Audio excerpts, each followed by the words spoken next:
होती थी। अदरवाइज मैं अपनी बहन को सुनाती थी। जैसे मुझे कोई टॉपिक नहीं याद हो रहा तो मैंने पढ़ा, उसके बाद उसको फ़ोन किया, उसको सुना दिया कि ये ऐसा ऐसा है। तो किसी को आप बताते हो ना तो ज़्यादा याद रहता है। इसके अलावा इसके लिए यूपीपीसीएस के लिए और प्री के लिए स्पेसिफिक मैंने घटना चक्र की जो वो आती है ना बुक, पूर्वावलोकन, तो री रिवाइज करती थी।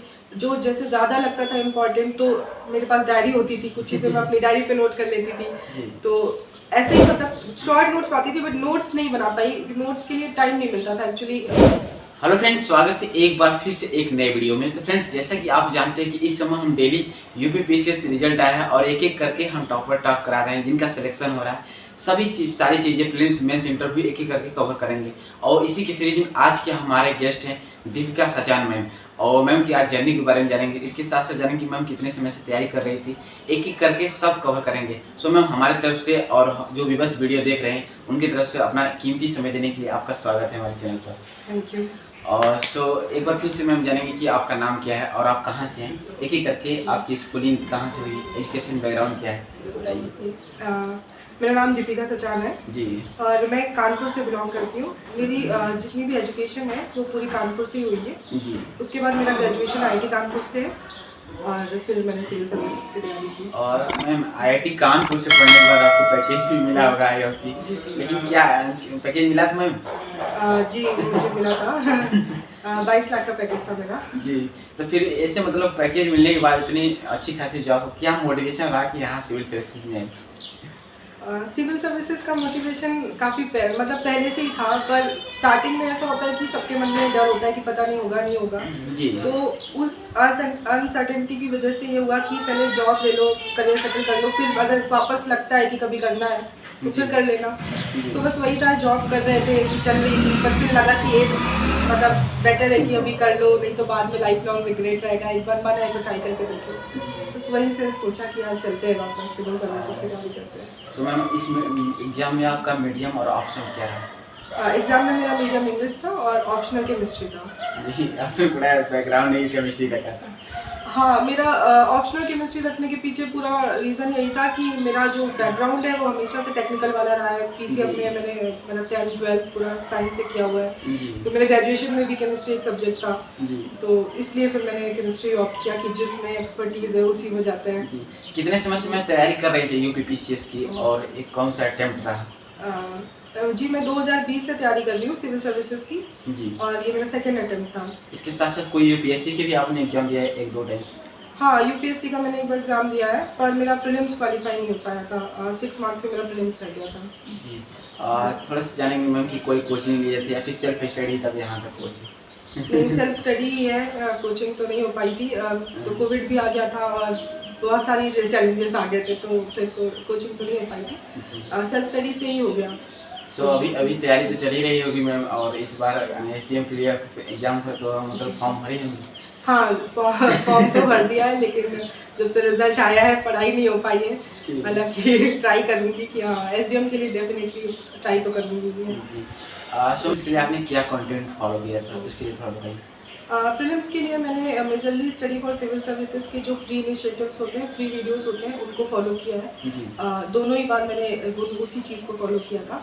इसके अलावा यूट्यूब पे जैसे मैं टॉपिक वाइज सर्च कर लेती थी। जैसे मुझे इंडेक्स रैंकिंग सर्च करनी है तो मैंने सर्च कर लिया, देख लिया कि अलग छोटे छोटे यूट्यूब चैनल्स पड़े होते हैं ना, जिसमें कई सारे रिपोर्ट्स पड़े होते हैं, कुछ ऑथर्स, बुक्स, चीज़ें, तो वहाँ से मैं कर लेती थी। फ्री PDF अगर कोई टेलीग्राम पे मिल गई तो वहाँ से कर लिया। थोड़ा सा मैम जानेंगे हिस्ट्री और पॉलिटी के लिए इकोनॉमिक्स है, जीएस के सेक्शन में से आप और रिसोर्सेज आपने क्या पढ़ा, और current affairs very important role है, उसके लिए आपने क्या चीज़ें फॉलो की? जैसे हिस्ट्री, इकोनॉमी, तो स्टार्टिंग में तो जो बेसिक बुक्स पढ़ते हैं वो सारी तो कवर की थी जी। इसके अलावा इसके लिए यूपीपीसीएस के लिए और प्री के लिए स्पेसिफिक मैंने घटना चक्र की जो वो आती है ना बुक, पूर्वावलोकन, तो उसको किया था। हालांकि मैं पूरा नहीं कर पाई थी, तो जितना कर पाई थी उतना कर लिया था जी। तो स्टैटिक के लिए तो मैंने उसी को फॉलो किया था, और करंट अफेयर्स के लिए मैंने स्टडी फॉर सिविल सर्विसेज को फॉलो किया था। जो मंथली करंट अफेयर्स के वीडियोस आते हैं उनको ज़्यादा मैंने फॉलो किया है। जो घटना चक्र की बुकें हैं आपने प्रीलिम्स के लिए अलग आती है, मेंस के लिए अलग आती है, तो प्रीलिम्स उसी से क्वालिफाई हो गया आपका? हाँ जी, उसी से क्वालिफाई हो गया। जी और मेंस के लिए भी मैंने घटना चक्र, मतलब घटना चक्र का काफ़ी रोल है। घटना चक्र को मैंने मेंस के लिए भी फॉलो किया था, क्योंकि मेरे पास नोट्स नहीं थे अपने, मैं अपने नोट्स नहीं बना पाई थी। जी तो मैंने उसी चीज़ को एक बेस बनाने के लिए मैंने उसको यूज़ किया हुआ है। जी।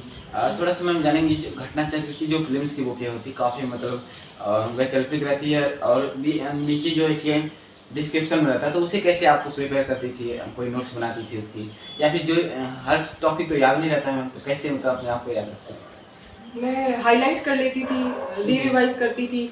जो जैसे ज़्यादा लगता था इम्पोर्टेंट, तो मेरे पास डायरी होती थी, कुछ चीज़ें मैं अपनी डायरी पे नोट कर लेती थी। जी तो ऐसे ही मतलब शॉर्ट नोट्स पाती थी, बट नोट्स नहीं बना पाई। नोट्स के लिए टाइम नहीं मिलता था एक्चुअली। ये होता था कि मेरा जैसे ही प्रीलिम्स हुआ उसके बाद मेंस था, फिर मेंस के बाद में साइकिल कोविड की वजह से बहुत छोटी हो गई थी, फिर अगला प्रीलिम्स चालू हो गया था, तो नोट्स बनाने का मुझे टाइम नहीं मिल पाया। और घर में मैं रह के पढ़ाई करती थी, तो घर में थोड़ी अदर रिस्पॉन्सिबिलिटीज़ भी आ जाती हैं, तो उसकी वजह से टाइम की शॉर्टेज थी, तो मैं नोट्स अपने नहीं प्रिपेयर कर पाई। मैं उन्हीं को हाईलाइट करके या फोटो खींच करके स्क्रीनशॉट लेके ऐसे नोट्स बनाती थी। जी मैम, 2021 में भी आप कहाँ तक पहुँची थी? जी 2021 में मैं मेंस तक पहुंची, मेंस लिखा था मैंने, पर मेरा मेंस में सिलेक्शन नहीं हुआ था। लेकिन उसी 2021 में मेरा फॉरेस्ट सर्विसेज के मैं इंटरव्यू तक पहुंची थी। जी। और सो मैम इस मतलब 2021 और 2022 में अगर बात करें, तो मतलब फाइनली आप कहाँ ग्रोथ किया और कहाँ आपको लगा कि नहीं हमारी सबसे बड़ी मिस्टेक ये रही, तो उस मिस्टेक को थोड़ा बताइए जो एक न्यू स्टूडेंट को नहीं करनी चाहिए। 21 और 22 में जो मुझे मेजर अपनी कमी लगी है वो यही थी कि 21 में मैंने एक भी आंसर नहीं लिखा था, जो बहुत बड़ी गलती थी। जी पर उस टाइम में मुझे पता नहीं थी चीज़ें, और वो होता है ना जैसे प्रीलिम्स क्लियर हो गया तो जिससे डर जाते कि अब क्या करें, अब क्या पढ़ें, तो पढ़ने में ज़्यादा लगी कि ज़्यादा से ज़्यादा पढ़ लूँ, लिखने पे फोकस नहीं किया। तो ये जो सबसे बड़ी गलती थी वो मैंने रियलाइज़ की कि 21 में मेरे कि मैंने लिखा नहीं तो शायद उतने अच्छे आंसर्स मैं डिलीवर नहीं कर पाई। 22 में मैंने जैसे मेरा प्रीलिम्स हो गया था, फिर मैंने आंसर राइटिंग स्टार्ट करी थी, और फिर मैंने घर पे काफ़ी प्रैक्टिस के लिए लिखा, तो आई थिंक वो एक डिफरेंस जी थी। मैम, तैयारी जैसे आपने स्टार्टिंग किया, तो इस तैयारी में पहला कदम आपका क्या रहा? सबसे फर्स्ट ऑफ ऑल आपका जो है कि बैकग्राउंड IIT से पढ़ी हुई बैठक था, तो जॉब भी कर रही थी। सबसे फर्स्ट ऑफ ऑल कदम इस प्रिपरेशन में कहाँ से रहा? NCERT शुरू किया है, कोचिंग लिया, उसके लिए बताइए। सबसे पहले मुझे ध्यान है मैंने NCERT खरीदी थी, वो भी हिस्ट्री की। जी तो मॉडर्न इंडिया पढ़ी, सबसे पहली किताब जो मैंने पढ़ी थी वो NCERT पढ़ी थी। जी और जो मैं टॉपर्स की, जब मैं आई तो मैंने क्या किया कि 1-1.5 वीक करीब मैं टॉपर्स टॉक सुनती थी, जो स्टॉक पे इस पे उस टाइम पे अनु मैम का सिलेक्शन था। जैसे मेरे एक कॉलेज के एक सीनियर थे, उनको मैं काफ़ी फॉलो करती थी, मनीष सर। उनका तरीका जो था वो बहुत अनकन्वेंशनल था, वो भी कभी कोचिंग नहीं गए, और उन्होंने खुद पे उन्होंने तो जॉब के साथ में रह के निकाला था। तो वो मुझे काफ़ी इंस्पायर करते थे कि ऐसे भी लोग हैं जो कर सकते हैं, करा जा सकता है, चीज़ें डुएबल है अगर आप सही से करो तो मैं उनको फॉलो करती थी। जैसे वो बुक लिस्ट होते थे, उनकी बुक लिस्ट उठाती थी, देखती थी, जो अपने काम का होता था। पूरा एकदम तो 100% कॉपी नहीं हो सकता, फॉलो करना भी नहीं चाहिए कभी। तो जो आपको लगे आप कर सकते हो वो कर लो, जो नहीं लगता है उसको अपने अकॉर्डिंग कर लो। जी। थोड़ा सा मैम, प्रीलिम्स के बाद मेंस एग्जाम होता है, तो मेंस में आपने बताया कि पहली बार हमने आंसर राइटिंग ज़्यादा नहीं किया, हमको लगता है वही सबसे बड़ी मिस्टेक थी। सो इसे एक आंसर लिखते समय क्या क्या एक बेस्ट आंसर लिखने के लिए क्या क्वालिटी होनी चाहिए? जैसे आंसर अथेंटिक हो, इफेक्टिव हो, एग्जामिनर को मतलब अच्छा लगे, दूसरों से कई गुना मतलब अलग हो, और नंबर इंक्रीजिंग हो, तो इसी पर मैम सिलेक्शन है कि नहीं? तो सबसे बेस्ट आंसर लिखने के लिए क्या क्या क्वालिटी होनी चाहिए, जो कुछ पॉइंट बताइए। देखो, बेस्ट आंसर तो नहीं पता कि क्या होता है, लेकिन हाँ ये है कि एक अच्छा आंसर जो होता है वो उसमें आप जो पूछा गया है, सबसे पहले तो क्वेश्चन की डिमांड को एड्रेस कीजिए। कई बार हम इधर उधर की चीज़ें लिख देते हैं, वो बिल्कुल नहीं करना है। जो पूछा गया है उसको लिखना है, टू द पॉइंट लिखना है। जैसे मैंने इस बार की जो भी आंसर्स लिखे हैं सारे पॉइंट बुलेट फॉर्मेट में लिखे हैं जी। और कोशिश करें कि आप अपने जो पॉइंट्स हैं उनको हाईलाइट कर लें, अगर आपके पास में टाइम बचा हुआ है तो। डायग्राम, इंडेक्स, कोई चार्ट वगैरह अगर इंक्लूड कर पा रहे हैं तो उसको इंक्लूड कर लीजिए। ओवरऑल आपका एक आंसर ऐसा दिखना चाहिए कि हाँ, आपने जितना भी क्वेश्चन पूछा गया था उसको एड्रेस कर दिया, आपने अपनी तरफ से जो भी आपको पता था उसको कम शब्दों में पूरा बता दिया है कि हाँ ये क्वेश्चन ऐसे एड्रेस होना चाहिए। सो मैम, इसमें पेन का भी रोल होता है। कई बार स्टूडेंट कमेंट्स किए थे, मतलब कौन सी पेन यूज करें आंसर राइटिंग में, बॉल पेन या जेल पेन, आपने कौन सा यूज किया? और इसके साथ साथ बताइए, इसका इफेक्ट भी रहता है कुछ इसका रहता है एग्जाम में? ये कुछ रोल अलग से रहता है ये कंफ्यूजन तो मुझे भी एंड मोमेंट पे मेंस के 2 दिन पहले मैं पहले तो मैं बॉल पेन से ही लिखती आई हूँ हमेशा से। तो मेरी आदत है वो एक 5 रुपए का लिंक स्टार जेल आता है तो मैं उसी से लिखती हूँ और मैं अभी भी उसी से लिखती हूँ। बट हुआ ये कि मेंस के पहले मुझे भी ऐसे लोगों ने बोला कि पेन जेल से लिखो ये वो। मैंने पहले या तो आप स्टार्टिंग से अपना पेन प्रेफर कर लो जो भी चूज करना है आपको जिससे आपका बनता हो उससे लिख लो। एंड मोमेंट पे कभी ये गलती मत करना कि अपना पेन चेंज करने बैठ गए क्योंकि आपका हाथ सेट होता है एक पेन पे जिस पे भी आपका बनता है। तो मैंने अपना पूरा मेन स्लिंग स्टार जेल से ही दिया है और मैंने मतलब जेल पेन यूज नहीं किया, बॉल पॉइंट पेन से ही किया पूरा। समय थोड़ा सा जानेंगे कि जो मेंस का एग्जाम होता है इसमें international relation GS4 paper ethics है, उसके लिए आपने क्या कंटेंट पढ़ा था? एथिक्स के लिए मैंने सबसे बेस तो पूरा घटना चक्र की पेपर 4 की बुक आती है और वो कंसाइज बुक है, मतलब उसमें जितना पूछा गया है जितना ज़रूरत है आपको उतना लिखा हुआ है उसमें। उसके अलावा आप एड ऑन कर सकते हैं अपने एग्जाम्पल से, नेट से सर्च कर लीजिए, एग्जाम्पल्स मिल जाएंगे, अच्छी डेफिनेशंस कुछ मिल जाएंगी, कुछ डायग्राम्स ऐड कर सकते हैं। तो पेपर के लिए एथिक्स का सबसे अच्छा सोर्स जो होता है वो होता है सिलेबस। आप सिलेबस उठाओ, उसमें सारे की टर्म्स मेंशन है, उन की टर्म्स पे ही आपको एक एक टॉपिक को पकड़ करके नेट पे सर्च करना है और उसको पढ़ना है। और जो जियोग्राफी में भी कई बार जैसे Indian geography, world geography, physical geography, इसके लिए आपने क्या पढ़ा? ज्योग्राफी के लिए मैंने एनसीईआरटी पढ़ी थी, 11th-12th की एनसीईआरटी पढ़ी थी और ज्योग्राफी के लिए एनसीईआरटी ठीक है। आप एक मतलब 2-3 रीडिंग एनसीईआरटी के लगा लीजिए, आपको बेस आपका अच्छा बन जाएगा। उसके बाद में आप जैसे मैंने कुछ टॉपर्स की कॉपीज देखी थी, कुछ मैंने आइडिया वहाँ से लिया था कि ज्योग्राफी के आंसर्स में जैसे मैप वगैरह इंक्लूड कर लीजिए आप, अगर आप मतलब आर्ट वगैरह ठीक है थोड़ा तो ट्राई कर लीजिए कि अगर ज्योग्राफी के क्वेश्चंस को आप आंसर कर रहे हो तो उसको मैप के साथ में, डायग्राम के साथ में सो मैम इसके अलावा भी जो आप डेली अपने रूटीन में करती थी जो इनडायरेक्टली हम नहीं पूछ पा रहे हैं, सो बता सकते हैं अपने रूटीन के दौरान या फिर स्टडी? रूटीन में मेरा यही होता था कि मैं या तो प्रीवियस नाइट पे या फिर मॉर्निंग पे मैं मेरे पास डायरी थी जी, तो मतलब शायद है हाँ, तो मेरे पास ये डायरी है, ये मेरी बहन ने दी थी मुझे, तो मैं इसको पूरा भर लेती थी ऐसे टाइम टेबल बना करके कि रात में कुछ लिखा है मुझे। हाँ, कोशिश एक दिन पहले मतलब सोने से पहले मैं अगले दिन का लिख लेती थी कि ये करना है। फिर जब पूरा दिन हो जाता था तो जब सोने से ही पहले मैं क्या करती थी, लास्ट अपना पूरा दिन का देखती थी कि क्या हुआ तो टिक मार्क करती थी कि जो हो गया वो गया। पूरा तो नहीं होता था क्योंकि कभी कभी जब हम लिखते हैं तो ओवर लिख देते हैं कि ये कर लेंगे, पर जब करने बैठते तो उतना हो नहीं पाता है। तो जब नहीं होता था, जब मैं कट करती थी कि ये नहीं हो पाया तो फिर खराब लगता था, तो अगले दिन का मोटिवेशन आ जाता था कि अब कोशिश करेंगे पूरा हो जाए। तो यही बस करती और सो मैम जैसे तैयारी करते समय आपने इतने बड़े चैलेंज लिए और अपनी जॉब भी क्विट कर दी, सो मतलब ऐसा कभी नहीं आया लाइफ में कि नहीं होगा तो क्या करेंगे, प्लान भी क्या रहेगा, या फिर डीमोटिवेट होती थी तो उस परिस्थिति को कैसे हैंडल करती थी? ऐसा ये मानिए हर दिन ही आता था कि नहीं हुआ तो क्या होगा और मेरे पास प्लान भी, मेरी जॉब ही थी, वापस जा सकती थी जी, तो वो वाला चीज़ थोड़ा कम था कि कुछ भी नहीं कर पाऊंगी, ऐसा तो नहीं था। जॉब में तो वापस जा ही सकते थे, लेकिन हाँ जिस चीज़ के लिए छोड़ा था अगर नहीं किए तो एक फेलियर का डर तो सबके मन में रहता है। ऐसा लग रहा था कि अभी इतना मतलब सब कुछ छोड़ करके आए, अब वापस तो नहीं जाने के लिए आए, तो करना है। डीमोटिवेशन भी बहुत आता था जी। अभी भी फाइनल अचीवमेंट तो नहीं हुआ है, बट हाँ कुछ सफलता मिल गई है तो थोड़ा रिलैक्सड है, बट मंजिल तो अभी चालू मिली नहीं है, तो सफ़र तो चालू ही है अभी भी। जो मैम स्टूडेंट तैयारी कर रहे हैं उनका सिलेक्शन नहीं हो रहा, उन्हें क्या सजेशन अपनी तरफ से देना चाहेंगे? बस यही है कि आपने स्टार्ट किया है, आप करते रहिए और बहुत सारे चैलेंजेस आएंगे, बहुत सारी चीज़ें हम नहीं भी बोल पाएंगे, बहुत सारे आपके अपने पर्सनल चैलेंजेस होंगे जो शायद आप कभी बता भी नहीं पाओ जी। तो ऐसे चैलेंजेस पे आपको बस अपना पेशेंस बना के रखना है। जब मैं डिमोटिवेट होती थी तो आई थिंक फैमिली जो होती है ना वो आपका बेस्ट सपोर्ट होती है, सपोर्ट सिस्टम होती है। मैं अपने मम्मी पापा, मेरी बहन से मैं 2-2 घंटे 3-3 घंटे जैसे बात करती थी, कभी कभी जब बहुत ज़्यादा होता था, और जितना भी मेरे मन में डाउट्स होते थे मैं सारे उसको बोलती थी। और उसके बाद में जब मैं कॉल ख़त्म करती थी तो मुझे ऐसा लगता था जैसे किसी ने मुझे वापस से रिचार्ज कर दिया है। मतलब मेरी बहन मुझे इतना पॉजिटिवली मोटिवेट कर देती थी कि नहीं ऐसा नहीं है। कई बार आप अपना भूल जाते हो कि आप क्या कर सकते हो, वो मुझे याद दिलाती थी, नहीं तुम टॉपर थी, नहीं तुमने आईटी क्रैक किया है, नहीं तुमने इतने टाइम में ये कर लिया है, तुम ऐसे परेशान नहीं हो सकती। तो हम भूल जाते हैं अपने कि हम कुछ कर सकते हैं, क्योंकि जब हमारा नहीं होता है सिलेक्शन या डाउट्स बहुत सारे, ये प्रिपरेशन बहुत लंबी प्रिपरेशन है, यहाँ पे डाउट्स नहीं आए ऐसा बहुत कम होता है, मन में डिमोटिवेशन नहीं आए ये बहुत रेयर होता है। और हर किसी को पहली बार में सफलता मिल जाए, टॉप पे आ जाए, ये भी नहीं होता है।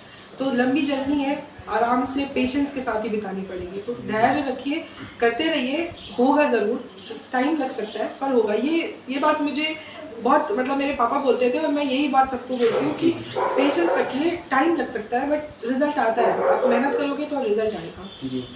सो मैम, जैसे कि जो जीएस के मेंस के एग्ज़ाम होते हैं तो उसमें जैसे एक घंटे के बाद 1 घंटे बाद एक काफ़ी कम समय मिलता है, तो मतलब उस काफ़ी प्रेशर रहता है कि कैसे रिवाइज करेंगे, तो उस समय मतलब कैसे अपने आप को हैंडल करती थी, और क्या कोई नोट्स भी शॉर्ट नोट्स बनाती थी जिससे वो चीज़ें जनरली आसानी से माइंड में छप जाए? जी जो पेपर मेंस का एग्ज़ाम होता है। हाँ, मैं समझ रही हूँ। एक्चुअली मेरे टाइम में तो मेरे साथ थोड़ा एक ट्रेजेडी हो गई थी। जब मैंने मेंस का एग्ज़ाम लिखा तो मेरी हालत बहुत ख़राब थी। जी। मुझे फूड पॉइजनिंग हो जी। गई उसी टाइम पे। तो मैं मेरा लखनऊ में सेंटर था और मैं सेंटर के बाहर वॉमिटिंग करती थी। जी। मतलब ऐसा होता था कि पेपर स्टार्ट होने वाला है, मैं 5 मिनट पहले उसकी बाउंड्री वॉल के उधर पे कुछ एक ऐसा जगह थी, तो मैं वहाँ वॉमिट करके फिर पानी पी के, इनफैक्ट जो ऑल पेरेंट्स आते थे ना पेपर दिलाने, वो मेरे पास टैबलेट लेके आते थे, बेटा आपकी तबीयत ठीक है। तो कई गार्जियन बहुत दूर करते थे कि आप कैसे पेपर लिखोगे। तो खैर वो सबके साथ नहीं हो मतलब जी। तो ऐसा हुआ कि मैं रिवाइज तो बिल्कुल ही नहीं कर पाई, मैं हालत ही नहीं सुधार पा रही थी अपनी। पर मतलब करने के लिए आप ये कर सकते हो कि हाँ, कुछ शॉर्ट नोट्स, कुछ उस टाइम के रिवाइज करने के लिए 2-3 पेजेस पे कुछ हल्का डेटा हो गया, कुछ बुलेट पॉइंट्स हो गए, जैसे इंपॉर्टेंट टॉपिक्स होते हैं, ऐसे के लिए खासकर आप कोटेशंस लिख के जा सकते हैं जिनको आप टाइम पे रिवाइज कर लें। एथिक्स के पेपर के लिए आप कोई डेफिनेशंस हैं जो आपको नहीं याद हो रही हैं, उनको आप एक पेपर पे नोट कर सकते हैं हैंड मूवमेंट के लिए रिवाइज करने के लिए। तो ये चीज़ें आप कर सकते हैं। जी। मैम, कई बार चीज़ें हमें आसानी से याद नहीं रहती हैं और हम डेली भूल जाते हैं, तो मतलब उसको कैसे याद रखें? जब कोई चीज़ जैसे याद कोई नहीं फैक्ट हो, डाटा हो गया। उसके 2 तरीके होते हैं, मतलब मुझे जो लगता है। या तो एक तरीका होता है आप लिखना।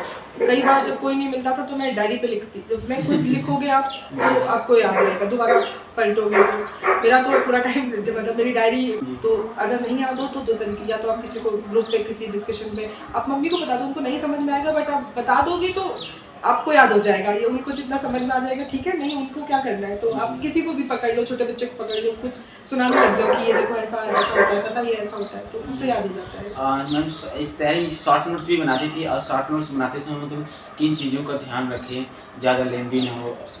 मैं नोट्स नहीं बनाती थी और मैं नोट्स बनाने में काफ़ी बेकार ही हूँ, क्योंकि मेरे साथ यही होता था कि मैं नोट्स बनाती थी तो वो मेरे पूरे छप जाते हैं, वही मेरा लेंदी हो जाता है। तो शॉर्ट नोट्स बनाने का मुझे ज़्यादा आइडिया नहीं है। मेरा तरीका ये होता था कि आपको जो चीज़ आपको समझ में आ जाए, अगर आपको इम्पोर्टेंट लग रही है तो आप लिख लो। मतलब अभी शॉर्ट नोट्स तो अपने अपने तरीके से बनाए जाते हैं, किसी को क्या इंपॉर्टेंट लग रहा है। मैं स्क्रीनशॉट, फोटोज़ या ऐसे प्लेलिस्ट क्रिएट करना है, इसमें ज़्यादा बिलीव करती थी, तो मैंने शॉर्ट नोट्स। थोड़ा सा मैम जानेंगे, कोई भी आप जो इस तैयारी में यूट्यूब चैनल या फिर वेबसाइट जो आप फॉलो करती थी डेली, आपको ज़्यादा हेल्प मिली हो तो उसे आप बता सकती हैं हमारे स्टूडेंट को?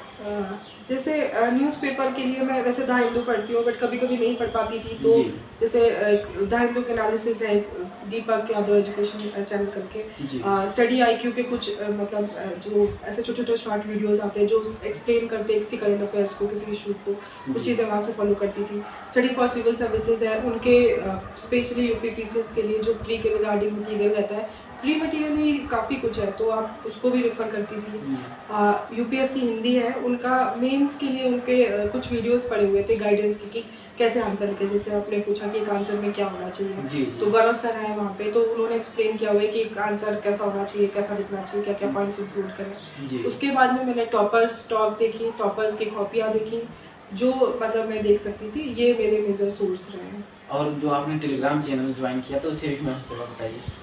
वो टेलीग्राम चैनल जो था वो एक मतलब मुझे पता नहीं कैसे उसका लिंक मिल गया था। वो एक साइंस सर थे, उनका एक फ्री इनिशिएटिव था, उसमें कुछ 30-40 लोग जुड़े हुए थे।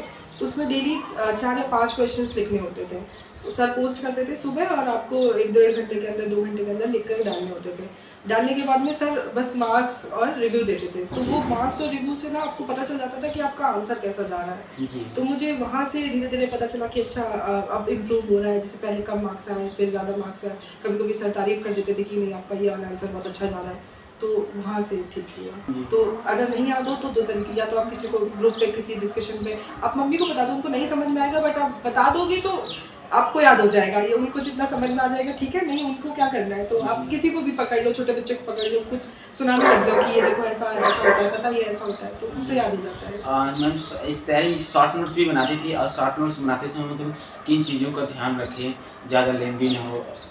मैं नोट्स नहीं बनाती थी, और मैं नोट्स बनाने में काफ़ी बेकार ही हूँ, क्योंकि मेरे साथ यही होता था कि मैं नोट्स बनाती थी तो वो मेरे पूरे छप जाते हैं, वही मेरा लेंदी हो जाता है। तो शॉर्ट नोट्स बनाने का मुझे ज़्यादा आइडिया नहीं है। मेरा तरीका ये होता था कि आपको जो चीज़ आपको समझ में आ जाए, अगर आपको इम्पोर्टेंट लग रही है तो आप लिख लो। मतलब अभी शॉर्ट नोट्स तो अपने अपने तरीके से बनाए जाते हैं, किसी को क्या इंपॉर्टेंट लग रहा है। मैं सिर्फ शॉर्ट फोटोज़ या ऐसे प्लेलिस्ट क्रिएट करना है, इसमें ज़्यादा बिलीव करती थी, तो मैंने शॉर्ट नोट्स। थोड़ा सा मैम जानेंगे, कोई भी आप जो इस तैयारी में यूट्यूब चैनल या फिर वेबसाइट जो आप फॉलो करती थी डेली, आपको ज़्यादा हेल्प मिली हो तो उसे आप बता सकती हैं हमारे स्टूडेंट को? जैसे न्यूज़पेपर के लिए मैं वैसे द हिंदू पढ़ती हूँ, बट कभी कभी नहीं पढ़ पाती थी, तो जैसे द हिंदू के एनालिसिस है, दीपक यादव एजुकेशन चैनल करके, स्टडी IQ के कुछ मतलब जो ऐसे छोटे छोटे शॉर्ट वीडियोस आते हैं जो एक्सप्लेन करते हैं किसी करंट अफेयर्स को, किसी इशू को, कुछ चीज़ें वहाँ से फॉलो करती थी। स्टडी फॉर सिविल सर्विसेज है, उनके स्पेशली UP PCS के लिए जो प्री के रिगार्डिंग मटीरियल रहता है, फ्री मटेरियल ही काफ़ी कुछ है, तो आप उसको भी रेफर करती थी। UPSC हिंदी है, उनका मेंस के लिए उनके कुछ वीडियोस पड़े हुए थे गाइडेंस की कि कैसे आंसर लिखे। जैसे आपने पूछा कि एक आंसर में क्या होना चाहिए, तो गौरव सर है वहाँ पे, तो उन्होंने एक्सप्लेन किया हुआ है कि एक आंसर कैसा होना चाहिए, कैसा लिखना चाहिए, क्या क्या पॉइंट्स इंक्लूड करें। उसके बाद में मैंने टॉपर्स टॉक देखी, टॉपर्स की कॉपियाँ देखी, जो मतलब मैं देख सकती थी। ये मेरे मेजर सोर्स रहे हैं। और जो आपने टेलीग्राम चैनल ज्वाइन किया तो उसे भी मैम थोड़ा बताइए। वो टेलीग्राम चैनल जो था वो एक मतलब मुझे पता नहीं कैसे उसका लिंक मिल गया था। वो एक साइंस सर थे, उनका एक फ्री इनिशिएटिव था, तो उसमें कुछ 30-40 लोग जुड़े हुए थे। उसमें डेली 4 या 5 क्वेश्चंस लिखने होते थे, तो सर पोस्ट करते थे सुबह, और आपको 1-1.5 घंटे के अंदर, 2 घंटे के अंदर लिख कर डालने होते थे। डालने के बाद में सर बस मार्क्स और रिव्यू देते थे, तो वो मार्क्स और रिव्यू से ना आपको पता चल जाता था कि आपका आंसर कैसा जा रहा है। तो मुझे वहाँ से धीरे धीरे पता चला कि अच्छा अब इम्प्रूव हो रहा है। जैसे पहले कम मार्क्स आए, फिर ज़्यादा मार्क्स आए, कभी कभी सर तारीफ कर देते थे कि नहीं आपका ये आंसर बहुत अच्छा जा रहा है, तो वहाँ से ठीक हुआ। मैंने ये किया था, इस टाइम पे ये हो गया था, वो कहानियाँ बन जाती हैं, तो आप भी उसको याद करके चैलेंज करोगे, बट अभी के लिए वो सारी मुसीबतें होती हैं जी। तो बट आप ट्राई करो, आप लगे रहोगे तो एक ना एक दिन आपको मिलेगा जरूर। सो मैम अपना कीमती समय देने के लिए और हमारे व्यूवर्स को अपना सजेशन देने के लिए एक बार फिर से तहे दिल से बहुत बहुत धन्यवाद और आभार। Thank you so much. Thank you. और फ्रेंड्स, मैम ने वो सारी चीज़ें एक एक करके कवर किया, ड्रीम्स लेकर मेंस राइटिंग के बारे में भी बताया, और साथ ही साथ मैम आपके लिए एक मोटिवेशन भी है कि इन्होंने IIT से BTech करके जॉब क्विट करके इस जॉब में आए हैं, और आगे आई होप कि SDM बने, और फिर हम इंटरव्यू लेने आए मैम का। तो आई होप कि ये वीडियो आपको पसंद आएगा। कोई भी क्वेरी हो तो कमेंट सेक्शन में ज़रूर बताइएगा, और कोई अगला क्वेश्चन जो आपको नहीं समझ में आ रहा तो हमारे कमेंट सेक्शन में बताइए, जिससे आने वाले अगले वीडियो में हम क्वेश्चन पूछेंगे। सो मैम एक बार फिर से आपका बहुत बहुत स्वागत है। Thank you. और चलिए मिलते हैं फ्रेंड्स किसी नए वीडियो के साथ, तब तक के लिए जय हिंद जय भारत। Thank you.